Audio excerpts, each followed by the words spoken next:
দক্ষিণ রাঙ্গুনিয়া শাখার যুব দলের সম্মানিত আহ্বায়ক জনাব শাহজাহান শিকদার সাহেব।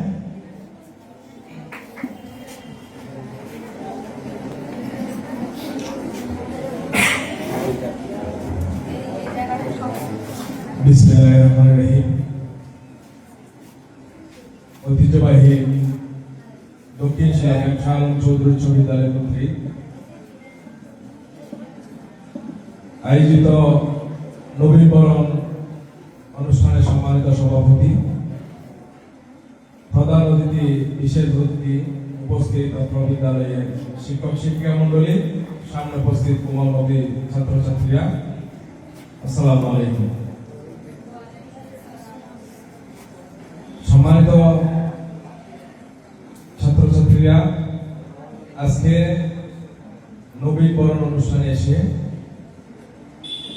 খুবই মর্মাহত হয়েছে যে আমরা আমাদের স্মৃতি থেকে অনেক কিছু হারিয়েছি। যেমন স্যাররা বারবার বলে যাচ্ছে আমরা সামনে ডাইসে বসা আছি, সামনে ডাইসে বসা আছি।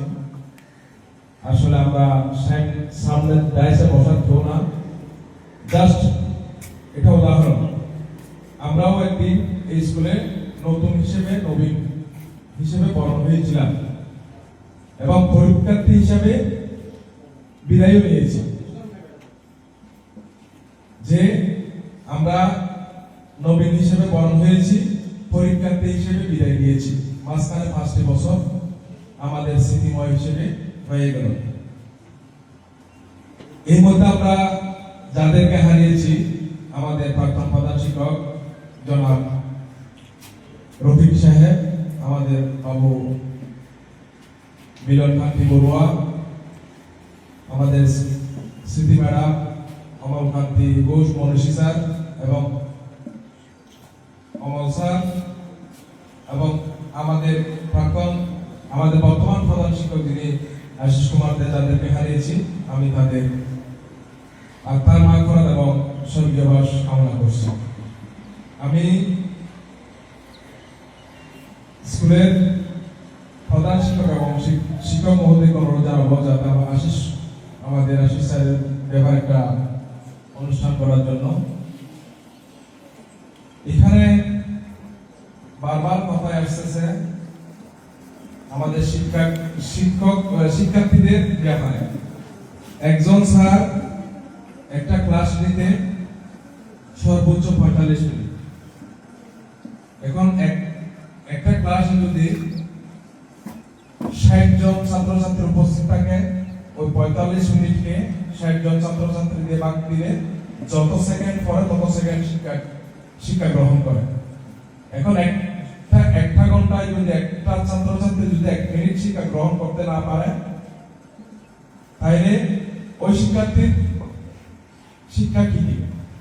এখন আসল বিষয় হচ্ছে আমাদের যারা অভিভাবক আছে তাদেরকে শিক্ষার্থীদের ব্যাপারে দায়িত্ব নিতে হবে। আমার অনুরোধ থাকবে, প্রত্যেকটা ছাত্রছাত্রী অভিভাবক আছে, তাদেরকে যে কোনো কিছুর বিনিময়ে এই বিদ্যালয়ে এনে তাদেরকে বলতে হবে, তাদেরকে বোঝাতে হবে, আপনার ছেলে মেয়ে যদি এইভাবে লেখাপড়া না করে, আমরা সর্বোচ্চ সময় পাই 45 মিনিট। 45 মিনিটের মধ্যে আমাদের শিক্ষাদান করাটা একজনের জন্য 1 মিনিটও করে না। 1 মিনিটের ভিতরে কি শিক্ষাটা গ্রহণ করবে? যে আপনার ছেলে মেয়ে যদি এইভাবে লেখাপড়া না করে, যদি পরীক্ষা ফেল করে, আমরা পরীক্ষা দিতে দিব না। স্টেট ওয়ানের উপর থাকতে হবে। যদি কারো চাপে, কারো কিছু অনুনয় বিনিময়ের মধ্যে যদি আপনারা রাজি হয়ে যান, তাহলে আমাদের শিক্ষার মান উন্নতি হবে না। স্টেট ফান্ড থাকতে হবে। লেখাপড়া ভালো না করলে তাকে পরবর্তী ক্লাস উঠতে না দেবো। ভালো ছাত্রছাত্রী 10 জন হলেও ক্লাস চলবে। খারাপ ছাত্রছাত্রী নিয়ে আপনি 100 জন নিয়ে বসবাস করলে সেই স্কুলের মানটা নিম্নগতিতে হবে। আর যেটা এই যে আপনাদের উদ্দেশ্য বলতেছি, আপনার মা বাবা ভাই বোন অক্লান্ত পরিশ্রম করে আপনাদেরকে স্কুলে পাঠিয়েছে শুধুমাত্র শিক্ষা গ্রহণের জন্য, অন্য কিছু না। হয়তো আপনার বাবা, আপনার মা, আপনার ভাই কিভাবে ইনকাম করে আপনাকে স্কুলে পাঠাচ্ছে, পয়সা খরচ করে। আপনার খাতা পত্র, বই, পোশাক আশাক সর্বোচ্চ আপনার টিউশন আছে, সবকিছুর ভিতর দিয়ে আপনার পিছনে একটা অর্থ ব্যয় হচ্ছে। আপনাদেরকে চিন্তা করতে হবে, আমার মা বাবা ভাই বোনদের এই পরিশ্রমের ফসল, ওনারা যে আমার পিছনে অর্থ বিনিয়োগ করছে, শ্রম দিচ্ছে, মেধা দিচ্ছে, আমাদের লেখাপড়ার মাধ্যমে ভালো রেজাল্ট করে আমার মা বাবা ভাই বোনদের মুখ উজ্জ্বল করতে হবে। যদি এরকম চিন্তাধারা থাকে, লেখাপড়ার অবস্থায় থাকে, সমস্যা নেই। যদি কারো মনে থাকে আমি জাস্ট সময়টা পার করছি এই ক্লাস থেকে ওই ক্লাস, ওই ক্লাস থেকে ওই ক্লাস, এটা মা বাবার অর্থ খরচ করার, ব্যয় করার কোনো মানে হয় না। আপনারা লেখাপড়া ছেড়ে হয়তো হাতে টেকনিক কিছু কাজ শিখেন। আমি যারাদের লেখাপড়া করার মন মানসিকতা আছে, সর্বোচ্চ দিয়ে লেখাপড়া করতে হবে। যেহেতু এখন শিক্ষামন্ত্রী হয়েছে ডাক্তার এহসানুল হক মিলন, যাহার ব্যাপারে অতীতে রেকর্ড আছে, অনেক বড় বড় রেকর্ড ওনার ব্যাপার আছে। লেখাপড়া অত সহজ হবে না। আপনাদেরকে এই যে বখাটে ছেলেদের সাথে ঘোরাফেরা, মোবাইল নিয়ে মোবাইল আসক্ত হওয়া, বইয়ের প্রতি সম্প্রীতি কমে যাওয়া, এগুলা টোটালি বাদ দিতে হবে। লেখাপড়া করলে লেখাপড়া করতে হবে, আর লেখাপড়া না করলে সেটা আপনার মা বাবাকে কষ্ট দিয়ে, ভাই বোনদেরকে কষ্ট দিয়ে কোনো লাভ নেই। আমি অনেক সময় নষ্ট করলাম। সবার সুস্বাস্থ্য কামনা করে এবং যারা নবীন বরণ হয়েছে তারা যে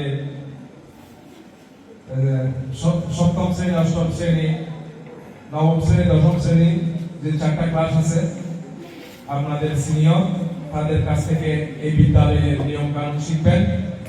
আর যারা এই 4টা ক্লাসের ছাত্রছাত্রী আছে, তারা যারা নতুন আসছে তাদেরকে যে স্কুলের নিয়ম কানুন গুলা স্নেহের সাথে শিখাবেন।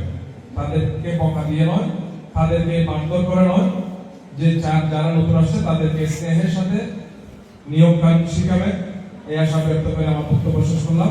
ধন্যবাদ সবাইকে। আসসালামু আলাইকুম।